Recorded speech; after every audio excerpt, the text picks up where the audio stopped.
¿Qué tan jodido tiene que estar un país para que la guerra se grabe desde abajo de una máquina agrícola? Eso pasó en Cherán.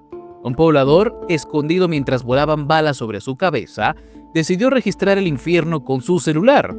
No es ficción, es México más o menos todos los días. Pero Cherán no es el único foco encendido. A 150 kilómetros de ahí, en Buenavista, Tomatlán, 3 hombres fueron capturados con fusiles, granadas y más de 2.000 cartuchos. Un comando armado presuntamente del CJNG, como si llevaran un arsenal portátil para abrir franquicia. Y en Jalisco, otra joya. Detienen a un tipo que vendía armas y explosivos por WhatsApp. Sí, armas por chat. Walter N., el proveedor estrella del cartel Jalisco Nueva Generación, operaba desde la comodidad de su casa en Tlajomulco como si fuera un dealer de videojuegos. 3 escenarios, 3 rostros del mismo conflicto: el comunitario que resiste, el comando que ejecuta y el logístico que abastece. Uno con machete, otro con cuernos de chivo y otro con señal de Wi-Fi. ¿Quién tiene más poder? Tenemos los videos, tenemos las cifras, pero la pregunta real es: ¿qué nos dice todo esto sobre un país donde el Estado siempre llega después, si es que llega? Cherán ha sido muchas cosas. Un pueblo indígena, un ejemplo de autogobierno y ahora una zona de guerra.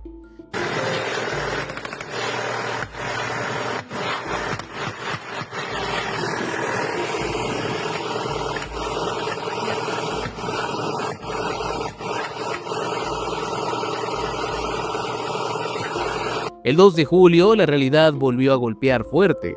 Sicarios armados emboscaron a comuneros que patrullaban en la zona conocida como Rancho de Pino. Lo que siguió fue un tiroteo brutal.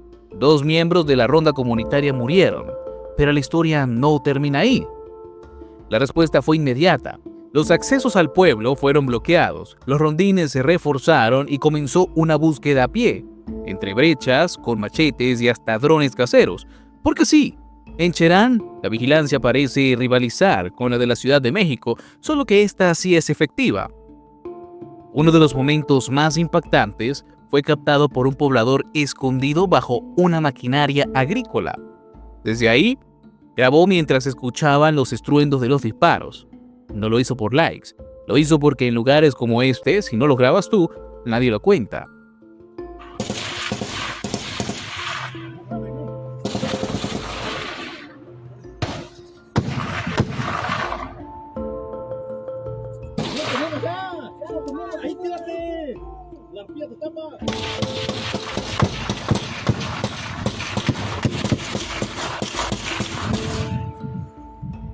La llegada del ejército fue tardía. Los soldados llegaron cuando el polvo ya había bajado, cuando los sicarios ya corrían y cuando los cuerpos ya estaban tendidos. Una escena repetida tantas veces que ya nadie se sorprende. El Estado, como siempre, llega con delay. Y lo más perturbador es que esto no fue una incursión espontánea, fue un ataque directo a una comunidad que lleva años defendiendo su territorio sin policías, sin partidos, sin Guardia Nacional, solo con organización, balas, machetes y dignidad. Pero la dignidad no detiene balas. Y cuando un grupo armado quiere avanzar por tu tierra, porque es estratégica para sus rutas, los ideales se topan con el plomo. A pesar del dolor, Cherán respondió como ha hecho desde 2011, cerrando filas. El Consejo Comunal activó protocolos internos, los vecinos reforzaron la vigilancia y la población se resguardó en casa. Sin gritos, sin caos, sin noticias oficiales, solo resistencia. Porque mientras muchos se organizan para una fiesta patronal, aquí se organizan para sobrevivir y lo hacen en silencio. Pero ese silencio se está llenando de ruido, de drones, de pasos, de tensión. Y en el fondo, una pregunta empieza a incomodar. ¿Cuánto más puede sostenerse una comunidad cuando todo a su alrededor se está derrumbando? Mientras en Cherán se organizaban para sobrevivir, En Buenavista, Tomatlán, la guerra se movía con uniforme táctico y granadas de fragmentación. 3 hombres, presuntos integrantes del cartel Jalisco Nueva Generación, fueron capturados durante patrullajes militares. No iban ligeros. Fusiles de asalto, más de 2.000 cartuchos útiles, granadas, cargadores y equipo táctico. Básicamente un pequeño batallón privado con todo y logística. Lo interesante no es solo lo que llevaban, sino lo que representaban. Un comando operativo en una de las zonas más calientes del país, cerca de rutas estratégicas que conectan con la sierra. No estaban cazando venados, estaban preparando control territorial.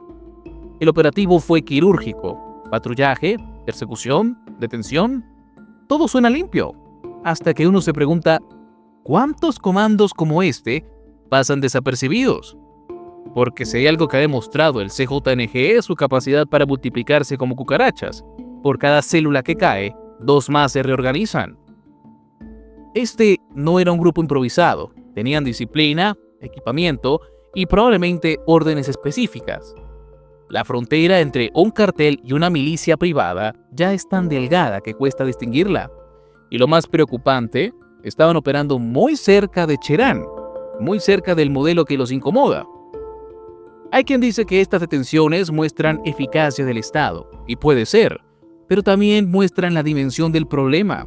Porque si para detener a 3 sicarios se necesita todo un despliegue militar, ¿qué queda para los cientos que siguen operando en las sombras donde nadie lo ve? Este comando era una célula más en un mapa cada vez más fragmentado, donde los grupos criminales no solo atacan, gobiernan, controlan, sustituyen al Estado. El narco ya no pide permiso, ahora factura.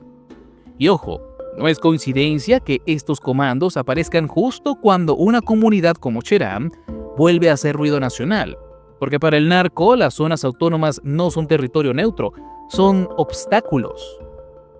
Porque a pesar de todo, Cherán se las ha ingeniado para ser uno de los pocos sitios con los índices de violencia más bajos, un logro que el gobierno lleva décadas persiguiendo. ¿Será eso lo que incomoda? Mientras unos cargan fusiles en los montes de Michoacán, otros operan desde una sala con Wi-Fi en Jalisco. Walter N., detenido en Tlajomulco, es el nuevo rostro del proveedor de guerra. No porta armas, las vende, no dispara, abastece. Y no necesita un comando, necesita conexión y contactos. Su captura fue silenciosa, pero el arsenal que tenía, no. 7 armas cortas, 2 largas, miles de cartuchos, granadas, básculas, droga, motocicletas, una contadora de billetes y dinero en efectivo. En resumen, una tiendita bastante curiosa con servicio express. Todo desde casas que, por fuera, parecían cualquier cosa menos una célula logística del narco. Y no operaba a la antigüita, usaba apps de mensajería instantánea para vender armas de uso exclusivo del ejército. WhatsApp, Telegram, no importa la app, mientras haya clientes con presupuesto. Su catálogo no está en línea, pero su alcance sí. Lo interesante aquí no es solo el arsenal, es la normalidad. Este hombre estaba operando en zonas residenciales sin levantar sospechas. No tenía guarida en la sierra, tenía una cochera. Walter no aparece en Narcomantas ni en corridos, pero sin él, muchos comandos como el de Buenavista no existirían, porque la guerra necesita proveedores, y él era uno de los mejores. En un país donde el crimen ya no necesita esconderse, solo disfrazarse, el caso de Walter N. revela que las armas no caen del cielo, se compran, se entregan, se pagan. Todo con recibo implícito. Y mientras el Estado celebra su captura, otros ya están tomando su lugar. Porque cuando armas, droga y dinero se mueven por chat, no necesitas fuerza, necesitas red. Así que la próxima vez que alguien diga que los carteles están desorganizados, recordemos que tienen bodegas, rutas, contadores y un proveedor en cada ciudad. Y si uno operaba desde Zapopan, pudiendo ser perfectamente el vecino de alguien, ¿cuántos más están allá afuera? La mañana siguiente en Cherán no trajo calma, trajo silencio. Pero no ese silencio de paz, sino el otro, el que pesa. El que se siente en los techos, en las calles vacías, en los ojos de quienes ya entienden que la guerra no se fue, solo tomó aire. El Consejo Comunal anunció lo impensable: suspender todas las actividades. Cero clausuras escolares, cero fiestas, cero encuentros, un pueblo entero entrando en pausa porque el entorno ya no es seguro. Y no por falta de organización, sino por exceso de amenazas. Y mientras eso pasaba, en otros rincones del país, los proveedores afinaban sus listas de clientes, los comandos trazaban nuevas rutas y los videos de la balacera se viralizaban por segundos, para ser olvidados en minutos.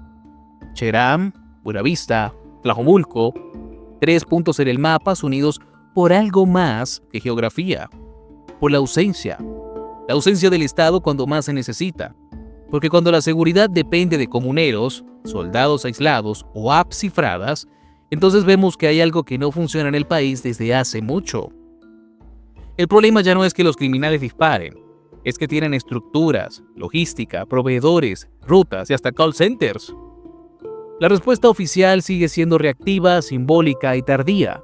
Mientras tanto, las comunidades se atrincheran, los barrios se callan, el miedo se normaliza. Lo que ocurrió en Cherán no es una excepción, es el reflejo más claro de un país donde sobrevivir se ha vuelto una tarea colectiva y donde organizarse no es una opción, es una urgencia. Pero aún queda una pregunta en el aire: ¿cuántas Cherán más hacen falta para que alguien en algún lugar del poder entienda que esto no es un asunto de seguridad, sino más bien resultado del abandono? Y mientras no haya respuesta, el eco de las balas seguirá siendo el único comunicado oficial entre diferentes comunidades del país. Si te gustan nuestras investigaciones, te invito a ver más de ellas en nuestro canal. Subimos contenido diariamente. Recuerda que somos Nación y Frontera y estamos aquí para traerte la verdad.